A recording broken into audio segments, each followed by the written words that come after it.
Good morning everyone. அனைவருக்கும் வணக்கம். இன்றைக்கி தேதி பார்த்திங்கன்னா 5 மே 2026 செவ்வாய்க்கிழமை. தினமணியில் இருக்கிற இம்பார்ட்டன்ட் நியூஸஸ் பார்க்கலாம். ஸோ நேற்று எலெக்ஷன் ரிசல்ட்ஸ் அறிவிச்சாச்சு. வரலாறு படைத்தது தாவேகா, தனி பெரும் கட்சியாக வெற்றி. ஓகே, இது மிகப்பெரிய சேஞ்ச். ஒரு 70 வருஷம் ஆட்சி புரிந்த ஒரு திராவிட கட்சிகள் இல்லையா, அவங்களெல்லாம் தெரிஞ்சிட்டு 2 வருஷம் கட்சி 2024 பிப்ரவரியில் ஆரம்பிக்கப்பட்ட கட்சி இப்போது ஜெயிச்சு வந்திருக்கு இல்லையா. ஸோ இது ஒரு மிகப்பெரிய சாதனையாக பார்க்கப்படுது. யூத் பாலிட்டிக்ஸ், யூத்து பெரும்பாலான மக்கள் கூட ஓட் போட்டிருக்காங்க போல்.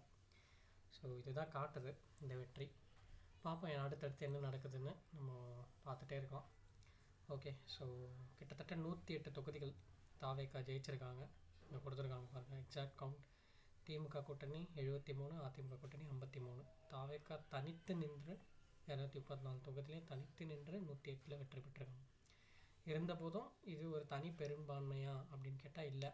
ஏன்னா தனி பெரும்பான்மைக்கு நமக்கு தேவைப்படக்கூடியது 50% ஆஃப் த டோட்டல் சீட்ஸ் +1 இல்லையா, அதான் நம்ம படிச்சிருக்கோம். ஸோ அப்படின்னு பார்க்கும்போது 118 இடங்கள் தேவை. ஆனால் இப்போது நமக்கு அவங்களுக்கு இருக்கிறது 108 இடங்கள் தான்.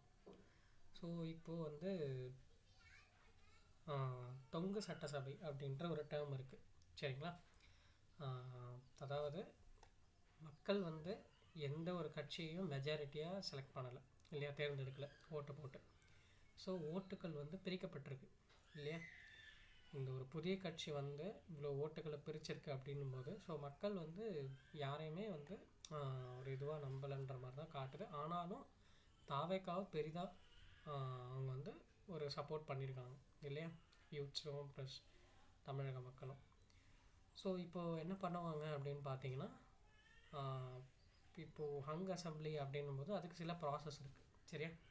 இப்போது ஒரு கூட்டணிக்கு தனிப்பெரும்பான்மை இருந்துச்சு அப்படின்னா அவங்க டைரெக்டாக போயிட்டு இது பண்ணலாம். நாங்கள் இவ்வளோ பேர் இருக்கோம், இவ்வளோ எம்எல்ஏஸ் இருக்கோம், 118+ இருக்கோம், எங்களுக்கு ஆட்சி கொடுங்க அப்படின்னு சொல்லிட்டு. ஆனால் இப்போ பார்த்தீங்கன்னா 118 இல்லை அப்படின்னும் போது ஸோ ஆளுநர்கிட்ட தான் இந்த கவர்னன்ஸ் போகும் சரியா. ஸோ அவர் ஆப்ஷன் கொடுப்பார். என்ன சொல்லுவார் அப்படின்னா, கொடுத்துருக்காங்க பாருங்கள். தமிழக சட்டசபை தேர்தலில் தனிப்பெரும்பான்மை கட்சியாக வெற்றி பெற்றுள்ள விஜயின் தாவேகாவுக்கு ஆட்சி அமைக்க தேவையான 118 இடங்கள் கிடைக்காத நிலையில் யாரை ஆட்சி அமைக்க அழைப்பது என்ற முடிவில் தமிழக ஆளுநரிடம் தான் உள்ளது அப்படின்னு கொடுத்துருக்காங்க. ஸோ முதலில் தனிப்பெரும் கட்சியான தாவேகாவை ஆட்சி அமைக்க அழைத்து சட்டப்பேரவையில் பெரும்பான்மை பலத்தை நிரூபிக்க கூறுவது, அல்லது தேர்தலுக்கு பிந்தைய கூட்டணியின் அடிப்படையில் பெரும்பான்மை பலத்தை நிரூபிக்க அழைப்பது ஆகிய 2 வாய்ப்புகள். ஸோ சட்டப்பேரவையில் போயிட்டு நீங்கள் பெரும்பான்மையை நிரூபிக்கணும், எங்களுக்கு இவ்வளோ சப்போர்ட் இருக்குது அப்படின்னு சொல்லி. அப்படி இல்லை அப்படின்னா கூட்டணி வச்சுட்டு கூட்டணியோடு போயிட்டு நாங்கள் இவ்வளோ பலத்தை இருக்கோம் அப்படின்னு சொல்லிட்டு நிரூபிக்கணும் சரியா. 2 ஆப்ஷன் தான். ஒன்று, சட்டசபையில் போயிட்டு ஒரு நம்பிக்கை, ஒரு தீர்மானம் மாதிரி போட்டு, ஒரு இது மாதிரி போட்டு எல்லோரும் இது பண்ணுவாங்க இல்லையா, ஆதரவு தெரிவிப்பாங்க, ஆதரவு எத்தனை இது எத்தனை, அது ஒன்று, அந்த ஓட்டிங் ஒன்று. அடுத்து இல்லைனா இவங்களே உள்ளுக்குள்ளே பேசிட்டு போய் நாங்கள் இவ்வளோ பேரோட நாங்கள் ஆட்சி அமைக்கணும் அப்படின்னு சொல்லிட்டு அவங்க சொல்லணும் இல்லையா. ஓகே, ஸோ இப்போ நம்மளுடைய ஆளுநர் யாருன்னு பார்த்தீங்கன்னா ராஜேந்திர விஸ்வநாத் ஆர்லேக்கர் இல்லையா. இப்போ ரீசெண்டாக தான் அப்பாயின்மெண்ட் பண்ணாங்க. இதுக்கு முன்னாடி RN ரவி இருந்தார், அவர் மேற்கு வங்கத்தை மாற்றிட்டு ஆர்லேக்கரை அப்பாயின்மெண்ட் பண்ணாங்க. அவர் கேரளாவோட ஆளுநர் ப்ளஸ் தமிழகத்துக்கு கூடுதல் ஆளுநராக இருப்பார் அப்படின்னு சொல்லிட்டு. இப்போ என்னென்னா கேரளாலேயும் எலெக்ஷன்ஸ் முடிஞ்சு காங்கிரஸ் அங்கே ஆட்சிக்கு வர போகிறாங்க. ஏன்னா அவங்க பெரும்பான்மை வச்சுருக்காங்க. ஸோ அதனால் அவங்க அங்கே ஆட்சிக்கு வர போகிறாங்க. ஸோ அவங்களுக்கு பதவி பிரமாணம் செஞ்சு வச்சுட்டு தமிழகத்துக்கு வருவார். அதனால் விஜய்க்கு அவகாசம் நிறைய இருக்குது அப்படின்னு சொல்லிட்டு ஒரு இன்டர்னல் டாக்ஸ் போயிட்டுருக்கு. ஓகேவா. ஸோ பார்ப்போம் என்ன நடக்குதுன்னு சொல்லிட்டு.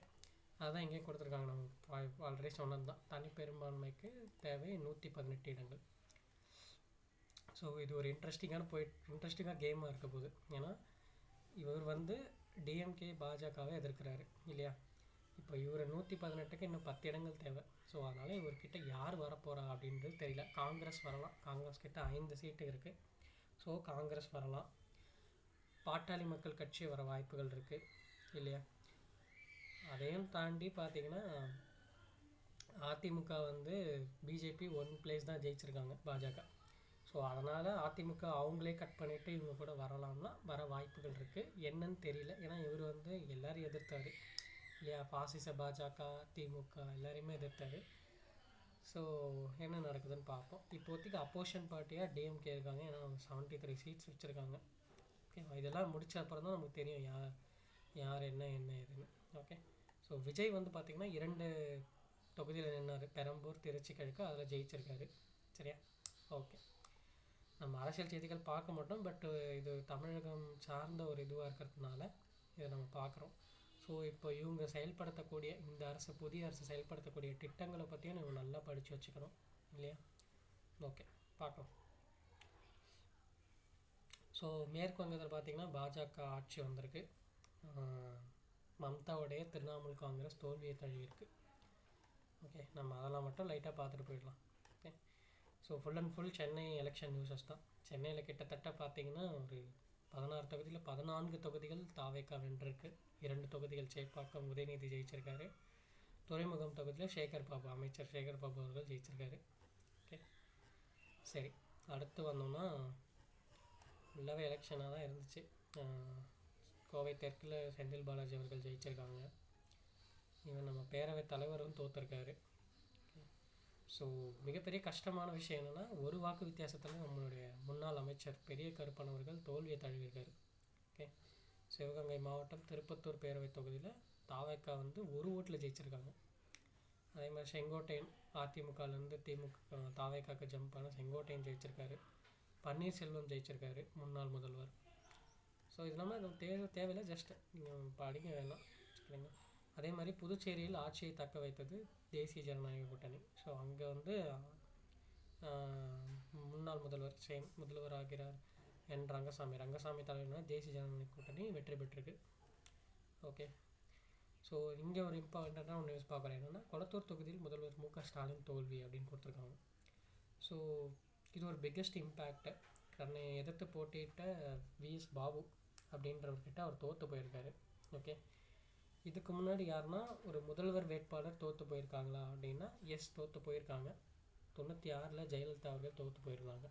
ஓகே, 91 96 ஜெயலலிதா அவர்கள் தோற்று போயிருந்தாங்க. அதுக்கப்புறம் ஒரு முதல்வர் வேட்பாளராக தோற்றுருக்கிறது ஸ்டாலின் அவர்கள் தான்.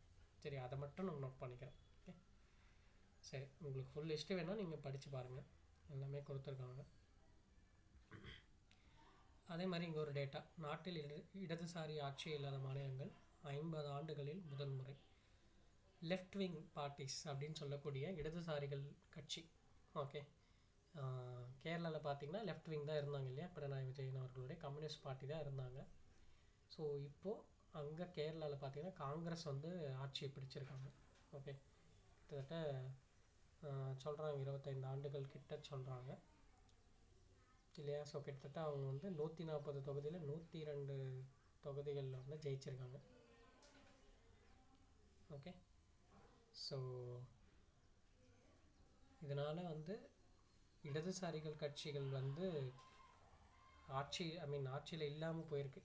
இப்போ இருந்ததே கேரளா மட்டும்தான், இப்போ கேரளாவும் போயிடுச்சுன்றதுனால லெஃப்ட் விங் பார்ட்டிஸ் இல்லாத ஒரு மாநிலங்கள், ஒரு கண்ட்ரியாக நம்ம வந்து இது பண்ண போகிறோம் அப்படின்றத சொல்கிறாங்க. ஓகே, அதான் இங்கே கொடுத்துருக்காங்க. கேரளத்தில் மார்க்சிஸ்ட் கம்யூனிஸ்ட் கட்சி தலைமையிலான இடதுசாரி ஜனநாயகம் ஆட்சி இழந்ததை தொடர்ந்து நாட்டில் 1977ஆம் ஆண்டுக்கு பின்னர் கடந்த 50 ஆண்டுகளில் எந்த ஒரு மாநிலத்திலும் இடதுசாரி கட்சிகளின் ஆட்சியே இல்லாத நிலை ஏற்பட்டுள்ளது. ஸோ கண்ட்ரியில் எந்த ஸ்டேட்லேயுமே லெஃப்ட் விங் பார்ட்டிஸோட ஓனர்ஷிப் இல்லை இதுக்கப்புறம். ஓகே, அந்த அளவுக்கு வந்து அவங்க மேலே மக்கள் நம்பிக்கை இழந்திருக்காங்க அப்படின்றத தான் அதை காட்டுது. முக்கியமான காரணம் கூட்டணிகள் தான். அவங்க வைக்கிற கூட்டணிகளாக இருக்கலாம், எது வேணாலும் இருக்கலாம். சரி, கடைசியாக ஒரு நியூஸை நம்ம பார்த்து முடிச்சிடலாம். ஹேர்மோஸ் நீரிணையின் முடக்கத்தை முறியடிக்க ப்ராஜெக்ட் ஃப்ரீடம் அப்படின்னு சொல்லிட்டு அமெரிக்கா வந்து ஒரு ப்ராஜெக்டை ஸ்டார்ட் பண்ணியிருக்காங்க. என்ன அப்படின்னா, ஸோ ஹேர்மோஸில் வந்து ஈரான் நமக்கு தெரியும், அவங்க இது மாதிரி போட்டு கப்பல்களை பார்த்து விடுறாங்க அப்படின்னு சொல்லி. ஸோ இப்போ அதை வந்து அமெரிக்கா கப்பல்களை பாதுகாக்கணும் அப்படின்ற ஒரு பேரில் ப்ராஜெக்ட் ஃப்ரீடம் அப்படின்ற ஒரு ப்ராஜெக்டை வந்து அமெரிக்கா இனிஷியேட் பண்ணியிருக்காங்க. இதில் சில கப்பல்கள் வந்து மீட்டெடுக்கப்பட்டிருக்கு, பாதுகாப்பாக கடந்து அந்த ஸ்ட்ரெய்ட் ஆஃப் ஹார்மஸை கடந்து பயணம் செஞ்சுருக்கு. சரியா? ஸோ இது இன்டர்னலாக சில வார்ஸ் போயிட்டுருக்கு, அவங்கள தாக்குறது அந்த மாதிரி. ஓகே, நமக்கு தேவையானது இந்த ப்ராஜெக்ட் ஃப்ரீடம்னா என்ன அப்படின்றது மட்டும் நம்ம பார்த்துக்கலாம். சரிங்களா? ஓகே, சரி, நான் அவ்வளோதான் இன்றைக்கி இருந்த முக்கியமான செய்திகள். இன்னும் நாளைக்கு செய்தித்தாள் வாசிப்பில் சந்திக்கலாம். பார்ப்போம் அடுத்தடுத்து என்னென்ன நடவடிக்கைகள் எடுக்கிறாங்க அப்படின்னு சொல்லிட்டு தாவேக்காவுக்கு. எனிவேஸ், கங்க்ராட்ஸ் ஃபார் தமிழக வெற்றிக் கழகம். முதல்வராகக்கூடிய விஜய்க்கும் வாழ்த்துக்கள். நாளை சந்திப்போம். நன்றி, வணக்கம்.